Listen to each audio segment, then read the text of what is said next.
Hello, and welcome to my channel. I'm Mandy Grace, the author of a retelling of The Legend of Robin Hood known as Return to Sherwood, the sequel to which is coming out in December. Today's sort of a reading vlog-ish. If anyone has been keeping up with my reading adventures here on YouTube, you'll know that I've been reading QuickSilver by Neal Stephenson for a very long time. And you'll also know that I gave myself a deadline of August 1st to either finish it or leave it as not finished forever and just put it aside and move on to different books. It is August now, but I decided, because I have 2 weeks before I actually start work, that I'm going to keep reading until I start work, and that will be my actual deadline.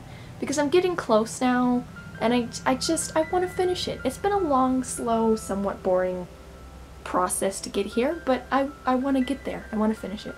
I will say I really enjoy this book on many levels. I love the writing style. I love the way that the author describes things, and it's really clever and witty, and it just makes my heart happy. But I've never been able to get into the story of it, which is why it's been hard to read. This is a prime example of what I actually enjoy about reading this book. There's this church that's mentioned, right? The Church of St. Martin's in the Fields lay to the west, with this little footnote. And if you go to the footnote, it says, though the fields were becoming city streets, so at this point it was more like St. Martin at the edge of a field, and soon to be St. Martin within visual range of a very expensive field or two. It's just hilarious to read this book, even though the story itself does not interest me. And the footnote strikes again. A gentleman, i.e. he had a sword.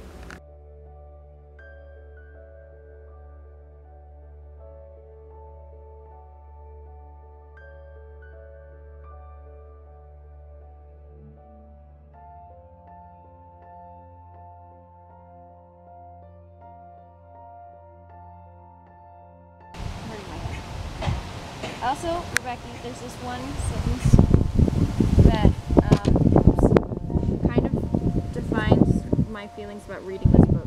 Wait, where'd it go? Daniel said nothing. He had imploded his skull.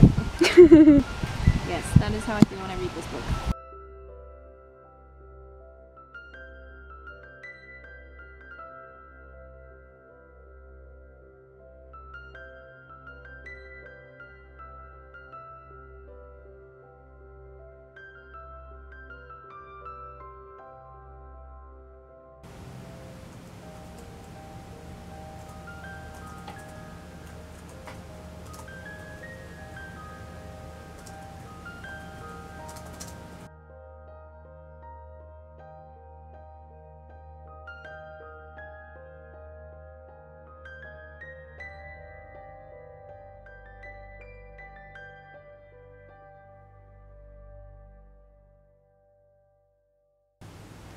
I'm about 100 pages into this book 2 section of the book, and I am enjoying it so much more than part 1. It is a wet, rainy, gorgeously miserable sort of day, so it's the perfect day to get some more reading done. I already have some tea brewed up here, so let's get into it. Before we get into it though, I think I already made a little snippet about this, but I'm going to talk about it again. But I've made it deep into the second, book within the book, and it's so much more fun. There's less, less of Sir Isaac Newton and the other crazy scientific philosopher people, and it's just like an average dude wandering around having an average adventure, and it's fun, and he's doing crazy things, and it's, whatever. And he makes mention of the names that we saw in the first book, and he runs into people that were in the first book. But so far there really hasn't been a lot of, mind-numbing science and philosophy. It's not like that at all. So I'm actually really, really enjoying the second book. And also it's just a story. The second part is just a story, so I get to enjoy the prose that I loved in the first part, but also enjoy a story and not just read a textbook. So yes, I love the middle portion of this book.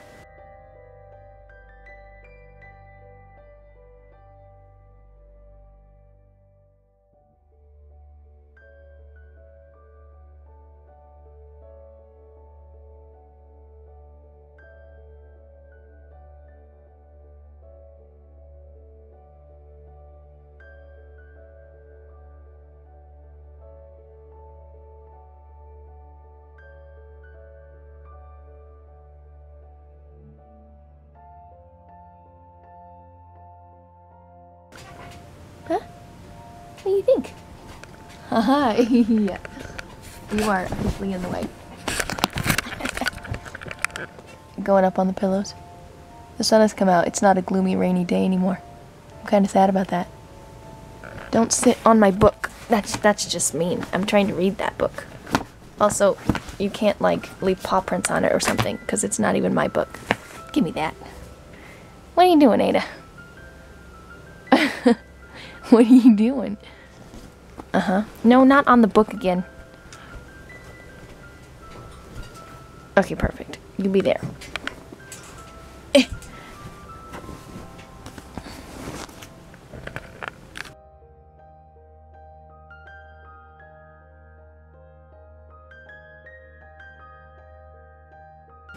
I was reading just now, but I have an email, which you can't see. Focus, please. Ah!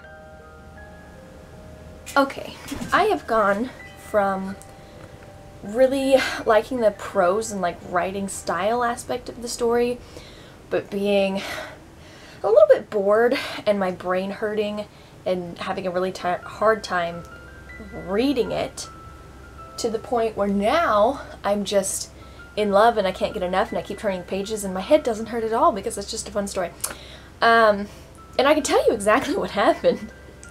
I went from following the two smart people in the first third of the book who just made my head hurt with their long, drawn-out, science-y and philosophical conversations.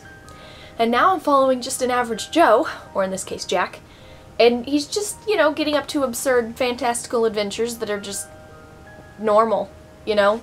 I mean, not normal in the sense of, like, people do this every day, but it's just a person going on an adventure. And he interacts with people from the first third of the book. The sciencey people are around. Ada, don't sit on my computer. But they're not having long, drawn-out conversations about things that make my head hurt. It also helps that Jack is a little bit stupid at times. It makes it much easier for me to follow what's happening. Also, it helps that we're not sitting around having these conversations and that's the whole thing. Like, let's talk about science and that's the entire book. No, now we actually have a plot and things are happening and there's a story. Yeah, I'm just really enjoying this second book in the middle. And I think there's going to be another one after this. I don't think this is the whole thing. I don't know how many little books are in this book. I'm guessing 3. We'll see. But I'm really loving the second one. It's been a lot of fun. Also, I got myself some popcorn. So, I'm ready for whatever comes next.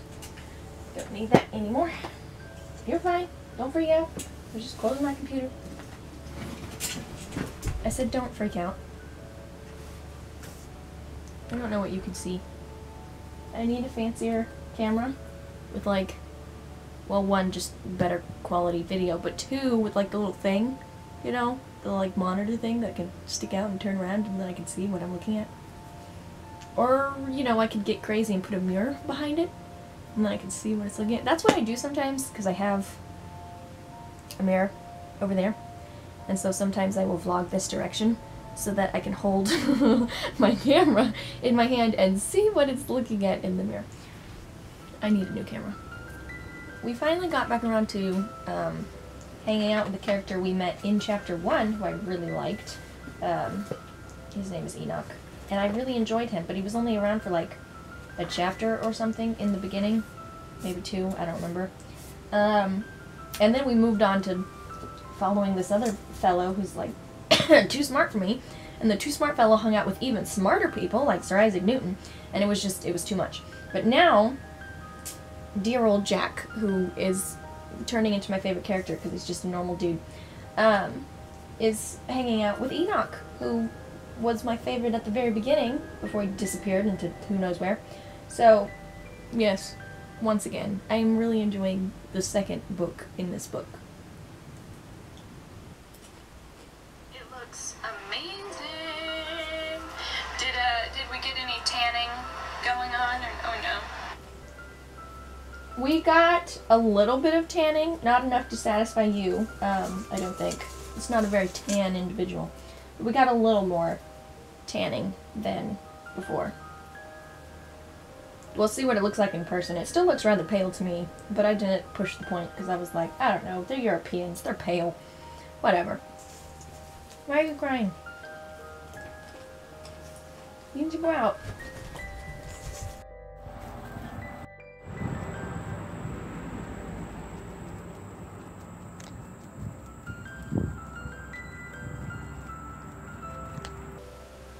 Okay, well, I finished the book 2 section of this book, and I absolutely loved it. It was my kind of story. Historical novel with these characters getting up to foolish adventures with the backdrop of actual history sometimes playing a part in the story. Unlike the first half, which was just a bunch of scientists talking about sciencey things, which was kind of boring. So now we're going to dive into whatever the third section is. I don't think I'd mind if it was like a mixture of both, but if it goes back to just being the sciencey things, that would be disappointing. Also, it's about 300 more pages until the end of the book, so I basically have an entire novel to read, because 300 pages is like roughly the average size of a book. I have an entire book to read between now and tomorrow night, because I want to edit all of this for Saturday's vlog. I am very ambitious. You guys, I've been reading all day, and subsequently, as usually happens when such an event occurs, my brain is just roiling with story ideas. Like, I watched all of this creativity play out before its eyes all day long, and it got jealous, and it also wants to be creative. But I told myself that I wasn't going to start another story project until I had Return to Grace done and to my editors and like out of my hands, and it's not quite to that place yet, so I'm trying to stop the stem of creativity that's just bubbling over the dam right now, and it's not going well. My brain is going crazy. I'm trying to stop it, and the stories are just ugh.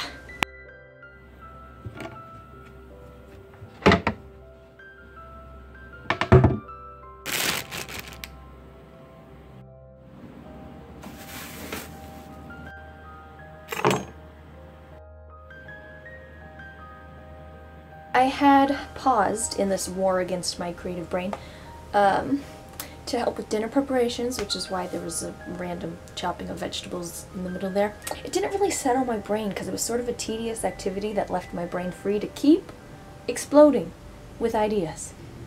This is not going well. And I thought about just diving back into the story because I still have those 300 pages to get through, but one, reading all day awakened this creative nudge in my brain up here, and it's gone bananas. But two, reading all day is also giving me like the slightest bit of like, not really a headache, but like my brain feels worked. It's exhausted. It's been, you know, working all day long. So it really doesn't want to read. It wants to write, which is not really an activity that uses much of my brain. At least the drafting doesn't really use my brain. The editing later uses my brain, which might also be why it doesn't want to work on Return to Grace. It just wants to do something mindless and be creative. And writing is both of those things for me, so that's what it wants to do. And I'm not gonna let it. I have things to do. I do have a story that I'm going to start working on when Return to Grace is done and with the editors until it comes back and I have to implement the edits, which is actually a really easy thing to do. Because I just look at the list of, you know, everything marked in red, and I go to that page and I change it. It's super simple.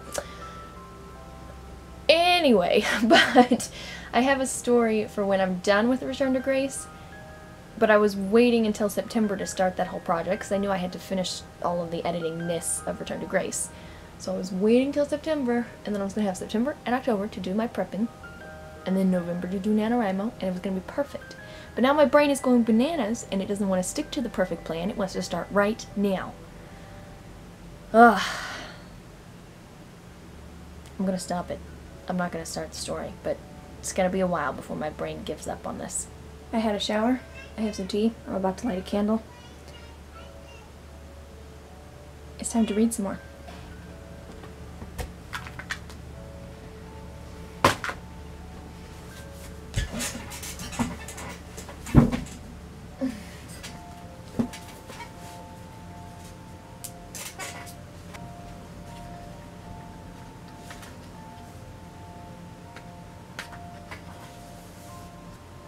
It's a new day, and I have 250 words to read. Let's do it.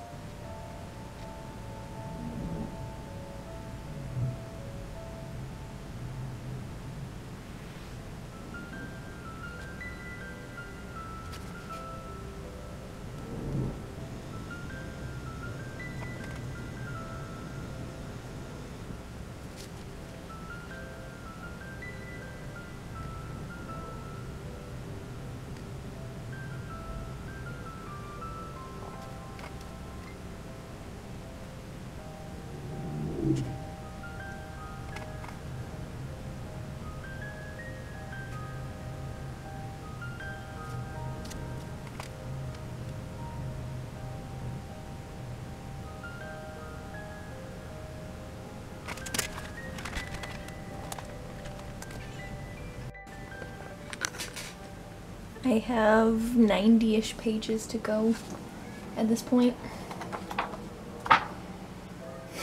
And then I have to edit all of this vlog footage, which I should have been doing as I read each day, you know, upload it at the end of the day, put it together. It's gonna be a long night.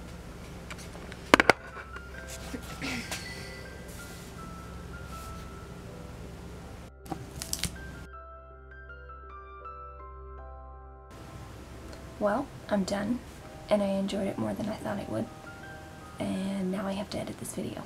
The video has been edited at this point, and it's 10:45, so it went faster than I thought it would.